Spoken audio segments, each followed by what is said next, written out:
हरे कृष्ण मराठी मित्रमंडळो. इथे खूप मोठा बर्फ पडत आहे टोकियोमध्ये, सगळीकडे बर्फच बर्फ. तर आनंदी आनंदगळे, जिकडे तिकडे चौहीकडे फक्त बर्फ आहे आणि खूपच सुंदर वातावरण आहे.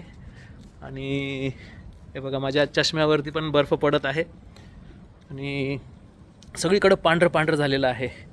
तर या पांढऱ्या रंगाच्या नादामध्ये पांडुरंगाची आठवण येते आम्हाला. आणि तुम्हाला माहितीच असेल, ज्यावेळेस गायी खूप धूळ उडवतात तर कृष्णाच्या चेहऱ्यावरती तीच धूळ येऊन कृष्णाचा जो काळा चेहरा आहे तो पांढरा होतो. तर ह्या पांढऱ्या रंगामध्ये, या बर्फाच्या पांढऱ्या रंगामध्ये पांडुरंगाची आठवण येण्यास खूप मदत होते. तर बघा, सगळीकडे बर्फ पडलेला आहे, झाडांवरती बर्फ आहे आणि सगळ्या वाहनांवरती पण बर्फ आहे. तर अशा प्रकारे टोकियोमध्ये आज पूर्णपणे बर्फमय वातावरण झालेलं आहे.